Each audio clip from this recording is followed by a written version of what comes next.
প্ৰথম পৰ্যায়ৰ পঞ্চায়ত নিৰ্বাচনত ভোটাৰৰ ব্যাপক সঁহাৰি।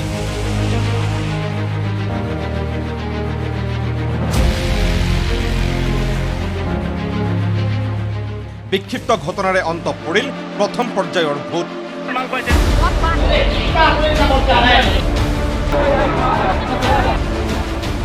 প্ৰান্তে প্ৰান্তে সংঘটিত হ'ল নিৰ্বাচনী হিংসা। ভোটদানৰ পৰা বঞ্চিত ৰাজ্যৰ বহু ভোটাৰ। মহিলাসহ বহু প্ৰাৰ্থী নিৰ্বাচনী হিংসাৰ বলি। নিশাৰ ভাগত ঠায়ে ঠায়ে আবদ্ধ হ'ল বহু বিজেপি কৰ্মী। ব্যাপক নিৰ্বাচনী হিংসা আৰু অনাকাংক্ষিত বহু বিক্ষিপ্ত ঘটনাৰ মাজেৰেই শুকুৰবাৰে অন্ত পৰিল বহুচৰ্চিত পঞ্চায়ত নিৰ্বাচনৰ প্ৰথম পৰ্যায়ৰ ভোট। অন্যতোবাদেই ভোটাৰ তালিকাত নাম সন্নিৱিষ্ট নোহোৱাৰ বাবে ভোটদানৰ পৰা বঞ্চিত হ'ল ৰাজ্যৰ বিভিন্ন প্ৰান্তৰ শ শ ভোটাৰ ৰাইজৰ লগতে স্বয়ং প্ৰাৰ্থীও। প্ৰান্তে প্ৰান্তে ভুৱা ভোটাৰে মন পচন্দৰ প্ৰাৰ্থীৰ সপক্ষে সাব্যস্ত কৰিলে ভোটাধিকাৰ। ৰাজ্যৰ প্ৰান্তে প্ৰান্তে সূচনা হ'ল প্ৰচণ্ড মাৰপিট, আক্ৰমণ, প্ৰত্যাক্ৰমণো। আৰু এই সকলোবোৰ নেওচি ৰাজ্যৰ 14 জিলাৰ গৰিষ্ঠ সংখ্যক ভোট কেন্দ্ৰতেই অতি শান্তিপূৰ্ণভাৱে সম্পন্ন হয় পঞ্চায়ত নিৰ্বাচনৰ প্ৰথম পৰ্যায়ৰ ভোটগ্ৰহণ প্ৰক্ৰিয়া। এই ক্ষেত্ৰত ভোটাৰ ৰাইজৰ সঁহাৰিও অতি আশাব্যঞ্জক। এই দৃশ্য ৰঙাপাৰাৰ নামনিগাঁও গাঁও পঞ্চায়তৰ। এই ভোট কেন্দ্ৰটোত অতি শৃংখলাবদ্ধভাৱে ভোটাৰ ৰাইজে শান্তিপূৰ্ণ পৰিৱেশত সাব্যস্ত কৰে নিজৰ নিজৰ ভোটাধিকাৰ। কিন্তু ইয়াৰ বিপৰীত প্ৰতিচ্ছবি প্ৰতিফলিত হ'ল বৰাক উপত্যকাৰ শ্ৰীভূমি জিলাত। শ্ৰীভূমিৰ পাথাৰকান্দিৰ লক্ষীপুৰ বিলপাৰ গাঁও পঞ্চায়তৰ 5 নম্বৰ ৱাৰ্ডত ভোটদানক কেন্দ্ৰ কৰি দুই প্ৰতিদ্বন্দ্বী প্ৰাৰ্থী বাহাৰুদ্দিন আৰু তাহেৰ আহমেদৰ মাজত সূচনা হ'ল প্ৰচণ্ড মাৰপিটৰ ঘটনা, যাৰ ফলত ৱাৰ্ড পৰ্যায়ৰ নিৰ্দলীয় প্ৰাৰ্থী বাহাৰুদ্দিনসহ 7জনকৈ লোক গুৰুতৰভাৱে আহত হ'ল শ্ৰীভূমিত। আৰু ইয়াৰ বাবেই লক্ষীপুৰ বিলপাৰ গাঁও পঞ্চায়তৰ 5ম ৱাৰ্ডত উত্থাপন হ'ল পুনৰ ভোট গ্ৰহণৰ দাবী। চাইনিজ কুড়াল দিয়ে মেরেছে, তেরোয়াল দিয়ে মেরেছে, আমার ভাইকে সাফল দিয়ে মারছে। ওখানে নইমুদ্দিন বলে আরেকজন, প্রায় 10 জনের মতো আমরা উইন্টেড। কারণ কোনো এজেন্ট আমাদের এখন বর্তমানে ভিতরে নেই, কোনো ভোটারও আমাদের নেই, সব আমাদেরকে নিয়ে হসপিটালে এসেছেন। কিন্তু এখন শুনতে পাচ্ছি এখানে বুট চলছে। কাজ আমার প্রশাসনের কাছে, ইলেকশন কমিশনারের কাছে, এবং দাবি জানাচ্ছি যাতে আমার সেন্টারটা আমি এখানে পুনরায় রি-ইলেকশনের আমি দাবি জানাচ্ছি।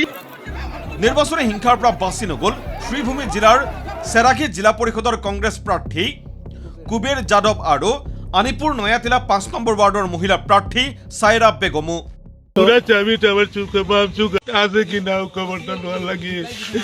বাইরে যে খালি পশ্চিম মধ্যে কুবের ভাই মালাকার জিন্দাবাদ, পঙ্কজ জিন্দাবাদ মারি দিতে চুকের মধ্যে আমার চুকের এখনো পর্যন্ত এখানে প্রশাসন পৌঁছে নাই।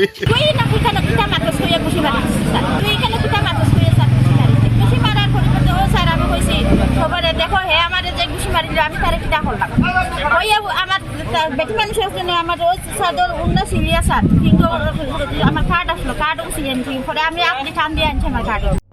মৃত ব্যক্তিৰ নামত ভুৱা ভোটাৰে ভোটদান কৰাক লৈ উত্তপ্ত হ'ল শ্ৰীভূমিৰ দলগ্ৰাম গাঁও পঞ্চায়তৰ 3 নম্বৰ ৱাৰ্ড, যি ঘটনাত আহত হ'ল মহিলাসহ 5জনকৈ ভোটাৰ।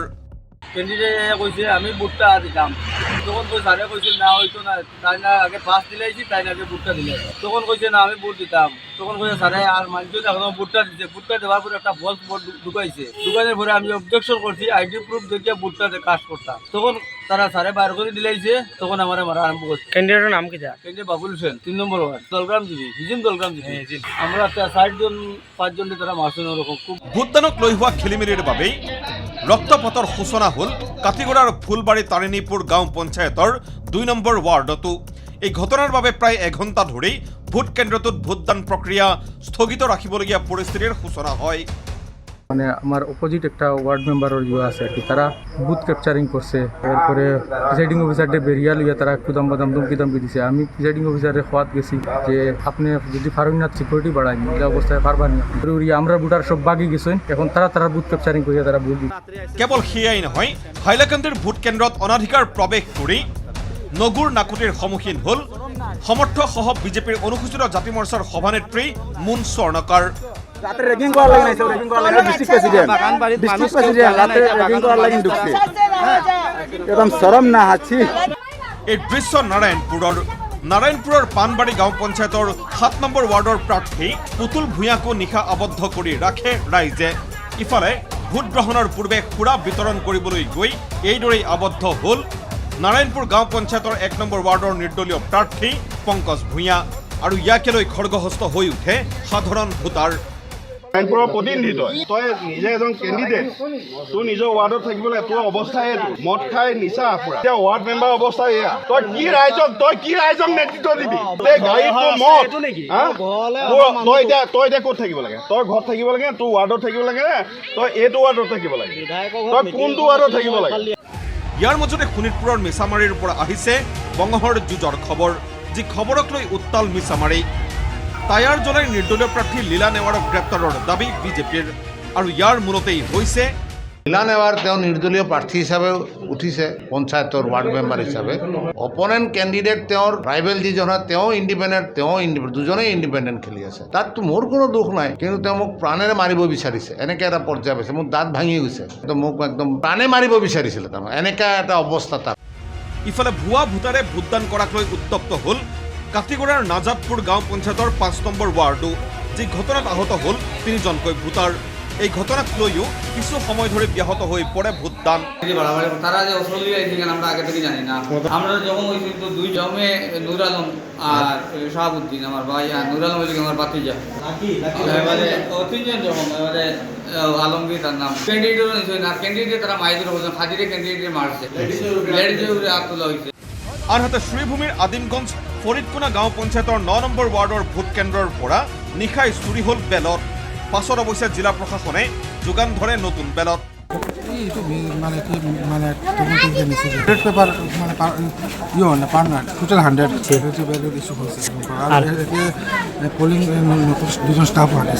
ইমানেই নহয়, শ্ৰীভূমিৰ মেদল শৰীফ নগৰ গাঁও পঞ্চায়তৰ 7 নম্বৰ ৱাৰ্ডৰ নিৰ্দলীয় প্ৰাৰ্থী জাহিদা বেগম নুৰানীৰ সলনি হ'ল বেলটৰ প্ৰতীক। ইয়াকে লৈ ভোট কেন্দ্ৰটোত সূচনা হ'ল উত্তপ্ত পৰিস্থিতি। এটা জাহিদা বেগম নুরানি কইয়া একজন ওয়ার্ড সদস্যর ক্যান্ডিডেট আসলা, উনার ছবি 17 তারিখ দেওয়া হয়েছে কাপ প্লেট। আজকে যে প্রিসাইডিং অফিসারে যে ছবিটা লইয়া আইছে এটা দেখা যায় অটো রিক্সা ছবি, গতিকে এটা পাবলিকে এটা মানিয়া নেন না। সকাল থেকে বুট বন্ধ আছে, এখনো বন্ধ। অনুৰূপ ঘটনা সংঘটিত হ'ল ঢেকিয়াজুলিৰ ভোটপাৰা গাঁও পঞ্চায়তৰ 7 নম্বৰ ৱাৰ্ডতো, ক'লে ৱাৰ্ডটোৰ নিৰ্দলীয় প্ৰাৰ্থী অঞ্জলি কৰ্মকাৰে। যে এইটো চিম্বলটো চেঞ্জ হৈ গৈছে, যোনটো দুটিপাত আছিলে এইটো চেঞ্জ হৈ কেমেৰা আহিছে, কেমেৰাতে দিব বুলি প্ৰচাৰ কৰিছোঁ।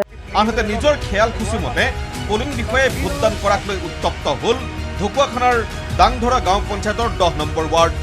পাছত ৰাইজৰ প্ৰতিবাদত আৰক্ষীয়ে আটক কৰে অভিযুক্ত পলিং বিষয়াজনক।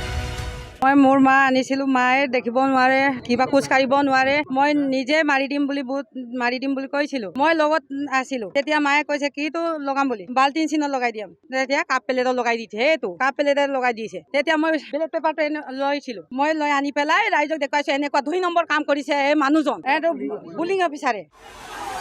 বেলট পেপাৰৰ বিসংগতি তথা আগতীয়াকৈ কৰা ভোটদানৰ বাবে উত্তপ্ত পৰিস্থিতিৰ সূচনা হ'ল মাজুলীৰ আহতগুৰি গাঁও পঞ্চায়তৰ 3 নম্বৰ ৱাৰ্ডত। প্ৰাৰ্থী ডেনি দলে পেগুৰ প্ৰতীকত নিশাই ভোটদানৰ অভিযোগত ৰাইজে কাঢ়ি নিলে বেলট বাকচ।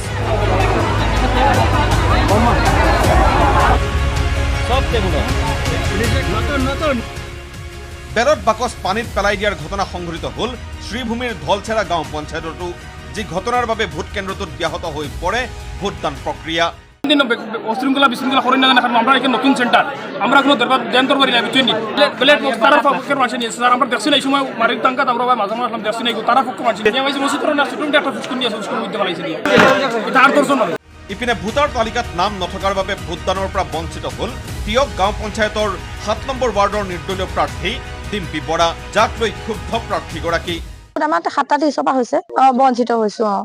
এতিয়ালৈকে সমাধান দিবলৈ মাত্ৰ এজন বিষয়া আহিলে, চেক্টৰ চাই আহিলে, অন্য কোনো বিষয়া এতিয়ালৈকে পোৱাহি নাই। মোৰ মতে বিষয়ববীয়াসকল দুখী হৈছে। মোৰ নমিনেশ্যনটো কিয় লৈছিলে যদি মোৰ ভোটাৰ লিষ্টত নামেই নাছিলে? তেওঁলোকে এটা উচিত তদন্ত এটা কৰি দিব লাগে। এতিয়া তেনেকে সময় গ'লে 2 ঘণ্টা 3 ঘণ্টা। কেৱল সেয়াই নহয়, চাবুৱা লাহোৱালৰ দৰে খুমটাইৰ খেনচোৱা গাঁও পঞ্চায়তৰ অন্তৰ্গত চেপাগুৰিৰ শতাধিক ৰাইজো ভোটদানৰ পৰা হ'ল বঞ্চিত। ভোটাৰ তালিকাত নাম নথকাৰ বাবেই এই অৱস্থা এইসকল ভোটাৰৰ। কত বছৰ আমি পঞ্চায়ত ভোট দি আহি আছোঁ, আজি এনেকৈ দুৰ্ভাগ্যৰ কথা।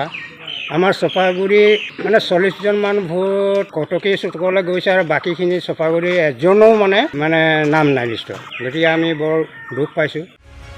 আৰু এইদৰেই বিভিন্ন বিক্ষিপ্ত আৰু অনাকাংক্ষিত ঘটনাৰ মাজেৰে সামৰণি পৰিল পঞ্চায়ত নিৰ্বাচনৰ প্ৰথম পৰ্যায়ৰ ভোটদান। দ্বিতীয় পৰ্যায়ৰ নিৰ্বাচন অনুষ্ঠিত হ'ব 7 মে'ত। Bureau' report ND24।